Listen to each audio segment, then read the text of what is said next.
Hi, my name's Benjamin, and I'm a movie addict.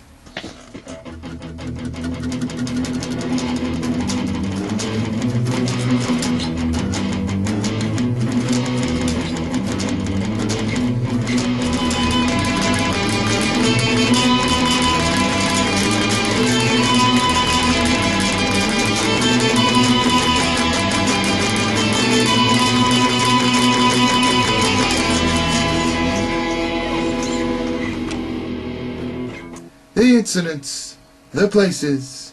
My friends, we cannot keep this a secret any longer.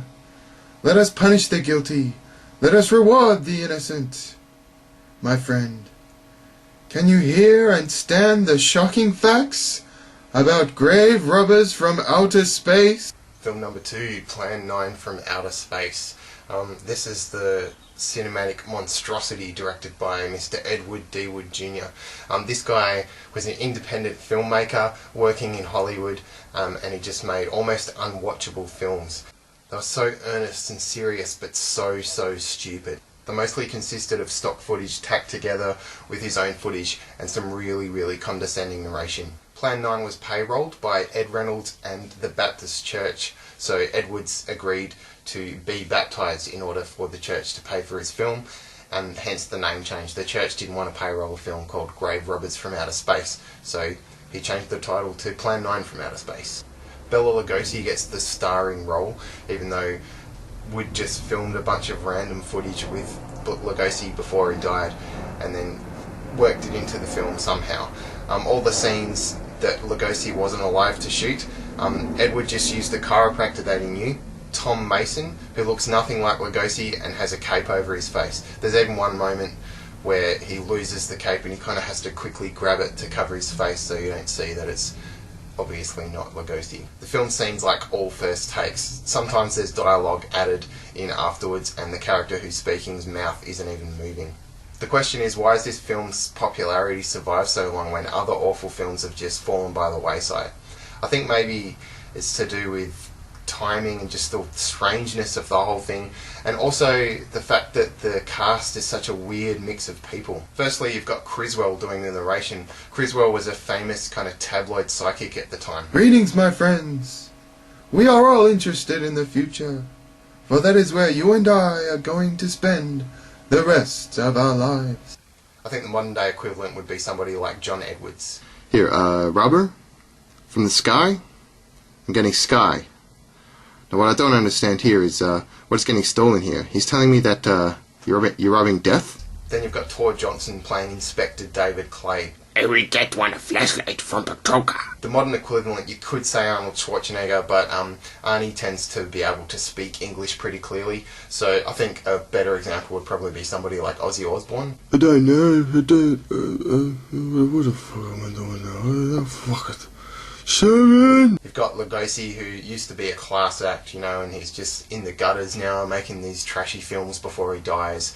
Vampira plays his wife, who for some reason was buried in a Halloween costume or something.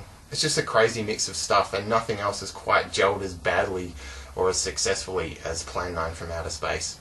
The plot, if you can call it that, is that some aliens, who are just dudes dressed up in shiny clothing, have come to Earth, and they're bringing the dead back to life so that the human race will have to listen to their anti-war pleas. Most of the aliens wear these shiny costumes and they have their little, symbols to each other and this kind of thing. But my favourite is the head alien. He looks like an extra in a gay Robin Hood film or something. So Lugosi, his wife, and Tor Johnson all come back to life from the dead by the power of these alien beings. UFOs are terrorising the neighbourhood, and there's this one pilot who's so pissed about the alien conspiracies and the government cover-ups. Oh, it burns me up. These things have been here for years. They're here. It's a fact. There's some cops trying to figure out what's going on, and they're just doing a terrible job, and they can't spot the massive UFO that's in the middle of this graveyard. One thing's for sure. Inspector Clay is dead. Murdered. And somebody's responsible. Aliens are so smug and intelligent that they, spout these pearls of wisdom throughout, and they're pretty classic. It's an interesting thing when you consider. The Earth people who can think are so frightened by those who cannot.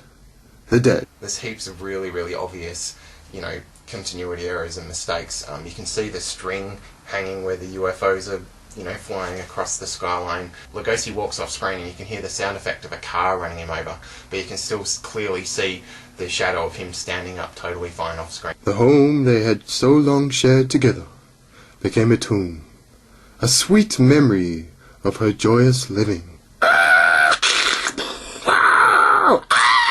Edward D. Wood Jr. has a really classic collection of terrible films. One of my other favourites is Glen or Glenda. It's almost unwatchable, but I think my favourite thing about Ed Wood movies is the fact that you can tell he's so earnest and he's really believes that people are going to love this stuff, There's just something about the tone and the way it's put together. You can just tell that he thinks he's a genius. He's going to make people think and he's going to thrill them and shock them, but in reality he's just making absolute tripe. Because all of you of Earth are idiots!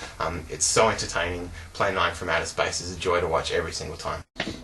It is early December, Anna. Close to the time of the Christmas.